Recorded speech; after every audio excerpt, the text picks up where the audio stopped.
Magical golden money making line. बहुत दूर सोनापुर नाम का एक गांव था। वो गांव बहुत सुंदर था। वहाँ उस गांव में चुन्ना नाम का एक छोटा अनाथ लड़का रहता था।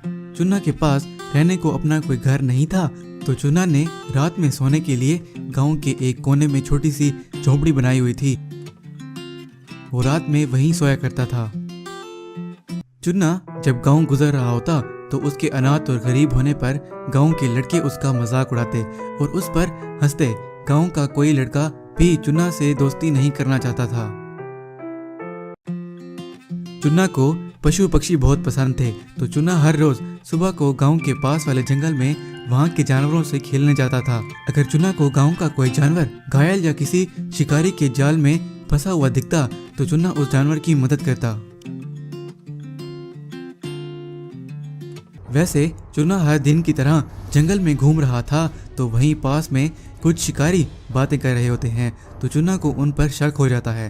तो चुन्ना छुप के उनकी बातें सुनने लग जाता है। मुझे पता चला है कि इस जंगल में एक सोने का शेर छुपा हुआ है। अगर हमने उस सोने के शेर को पकड़ लिया तो हम उसे बेचकर बहुत अमीर बन जाएंगे। हाँ, मैंने भी उस शेर का सुना है। अगर वो शेर हमें मिल गया तो हम माला माल हो जाएंगे। उन शिकारियों की बातें सुनकर चुन्ना कुछ सोचने लगा। अगर सोने का शेर सच में है तो मुझे उसे इन शिकारियों से बचाना होगा, वरना ये शिकारी उसे पकड़ लेंगे। एक दिन रात के समय जंगल में एक चमकता हुआ दरवाजा खुलता है और उसमें से एक सोने का शेर निकलता है और कहीं पर जाने लगता है। वो शेर चलते चलते एक तालाब के पास पहुंच जाता है और उस तालाब के अंदर चला जाता है। वहीं अगले दिन वो शिकारी बहुत सारे आदमियों को अपने साथ जंगल ले आता है उस सोने के शेर को ढूंढने के लिए, और वो सब उसे ढूंढने लगते हैं। वहीं जंगल में चुन्ना घूम रहा होता है तो उसे कहीं से गोली चलने की आवाज आती है। चुन्ना उस तरफ भागने लगता है। वो जब वहां पहुंचा तो उसने छुप कर देखा तो शिकारियों ने एक शेर को गोली मारकर घायल कर दिया था। चुन्ना ने ये सब देखकर एक आइडिया सोचा और अपने एक पुराने फोन से पुलिस के सायरन की आवाज निकाली। ये आवाज सुनकर शिकारी बोला, अरे ये तो पुलिस के सायरन की आवाज लगती है। पुलिस को हमारा पता चल गया है, चलो जल्दी से यहाँ से भागो। वो शिकारी पुलिस के सायरन की आवाज सुनकर वहां से भाग जाते हैं। शिकारियों के भाग जाने के बाद चुन्ना वहां उस घायल शेर की मदद करने के लिए गया, तो वहीं वो घायल शेर वहां से गायब हो गया और वहां पर एक सोने का शेर प्रकट हुआ। वो शेर चुन्ना को देखकर, मैं सब शेरों का राजा हूँ, मैं कोई साधारण शेर नहीं, मैं एक जादुई शेर हूँ। जब मैं धरती पर आता हूँ तो मेरी शक्तियाँ यहाँ पर काम नहीं करती। इन शिकारियों ने मुझे घायल कर दिया था। अगर तुम न आते तो ये मुझे पकड़कर ले जाते। मुझे नहीं पता था कि तुम बोल भी सकते हो। मुझे पशु पक्षी बहुत पसंद हैं। अगर मुझे कोई जानवर भी घायल या मुश्किल में दिखता है तो मैं उसकी मदद करता हूँ। तुमने मेरी मदद की है, अब मैं भी इसके बदले तुम्हारी मदद करूँगा। मेरे साथ चलो, मैं तुम्हें कुछ दिखाना चाहता हूँ। वो सोने का शेर चुन्ना को वहीं उस तालाब के पास ले गया। तो वो शेर, ये तालाब ही मेरा घर है, इसके अंदर मेरी जादुई दुनिया है। इस तालाब के अंदर जाते ही तुम मेरी जादुई दुनिया में पहुंच जाओगे। वहीं वो शेर और चुन्ना उस तालाब के अंदर चले जाते हैं।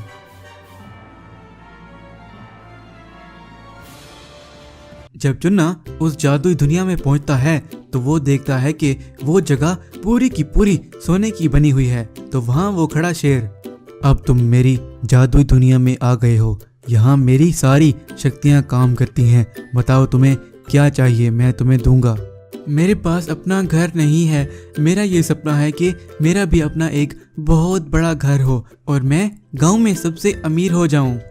उसी वक्त चुन्ना शेर की उस जादुई दुनिया से गायब होकर एक बहुत बड़े घर में पहुंच जाता है और वहां पर बहुत सारे पैसे पड़े होते हैं। उस शेर के दिए पैसों से वो एक बहुत बड़ा व्यापार शुरू करता है और वो बहुत अमीर बन जाता है। Magical money making golden bull. रात के समय कंगनपुर गांव के साथ वाले जंगल में आसमान से एक बहुत बड़ा गोला गिरा और उसी गोले वाली जगह से एक सोने का बैल निकला। वो बैल पूरा सोने का था। वो सोने का बैल किसी खास वजह से धरती पर आया था और वो बैल जंगल से गांव की तरफ चलने लगा। वो कंगनपुर नाम का गांव है। वो गांव बहुत सुंदर था। उस गांव में एक छोटा अनाथ लड़का रहता था। उसका नाम मोहन। मोहन पहले अपने माता पिता के साथ एक बहुत बड़े घर में रहता था। वो बहुत अमीर थे। मोहन के पिता का एक भाई था। उसका नाम रंगा। वो रंगा बहुत लालची था। वो हमेशा से ही मोहन के पिता से बहुत जलता था और वो रंगा उसका बड़ा घर और उसका सारा पैसा हथियाना चाहता था। एक दिन मोहन के माता पिता की एक कार एक्सीडेंट में मृत्यु हो गई तो उनके घर और उसकी सारी संपत्ति पर रंगा ने कब्जा कर लिया और मोहन को उसके घर से निकाल दिया। तब से मोहन के पास अपना घर नहीं था तो मोहन को गांव में जहां जगह मिलती वो वहां सो जाता। वहीं उसी जगह जंगल में आसमान से एक और गोला गिरा और उस गोले वाली जगह से एक शैतानी जादूगर निकला और वो भी गांव की तरफ चलने लगा। बाद में वो सोने का बैल चलते चलते गांव में उसी जगह पहुंच गया जहां पर मोहन सो रहा था। जब सुबह हुई और मोहन उठा तो उसने देखा कि उसके सामने एक सोने का बैल खड़ा है। तो मोहन उस सोने के बैल को देख के, मैंने आज से पहले तुम्हारे जैसा सोने का बैल कभी नहीं देखा। तुम यहाँ मेरे पास क्यों आए हो? तुम्हें तुम्हारा मालिक ढूंढ रहा होगा। वहीं वो बैल बोलने लगा, मैं एक मायावी बैल हूँ, कोई साधारण बैल नहीं। मैं यहाँ तुम्हारे पास मदद लेने आया हूँ। तुम बोल भी सकते हो और मैं तुम्हारी कैसे मदद कर सकता हूँ? तुम जाओ किसी और से मदद मांगो। मेरा तो अपना घर भी नहीं है। तुम्हारी मैं कैसे मदद करूँगा? शैतान लोक का एक बहुत ही खतरनाक जादूगर मुझे मारना चाहता है। उस जादूगर को सिर्फ एक ही जादुई मणि से हराया जा सकता है और वो मणि सिर्फ तुम ही इस्तेमाल कर सकते हो। मैं ही क्यों? और कोई उस मणि को इस्तेमाल क्यों नहीं कर सकता? मैं भी तो एक साधारण इंसान हूँ। तुम कोई साधारण इंसान नहीं हो। तुम्हारे पूर्वज उस मणि के रक्षक थे और वही सिर्फ उस मणि को इस्तेमाल कर सकते थे। तुम में अपने पूर्वजों का खून है। तुम भी उस मणि को इस्तेमाल कर सकते हो। मुझे उस मणि के पास ले चलो। हम मिलकर उस शैतान जादूगर को खत्म करेंगे।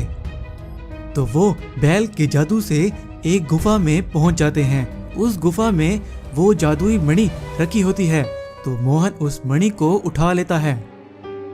उस जादुई मणि को लेकर वो जंगल में जा रहे होते हैं तो वहीं वो शैतानी जादूगर पहुंच जाता है और वो जादूगर उस सोने के बैल पर हमला करने लगता है।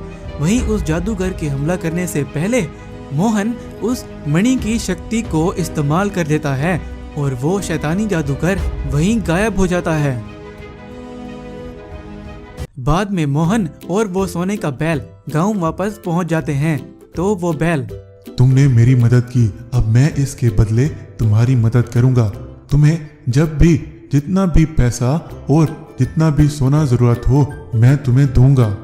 वहीं वो बैल अपनी शक्ति का इस्तेमाल करता है और वहीं बहुत सारे पैसे आ जाते हैं और उन पैसों को देखकर मोहन बहुत खुश हो जाता है।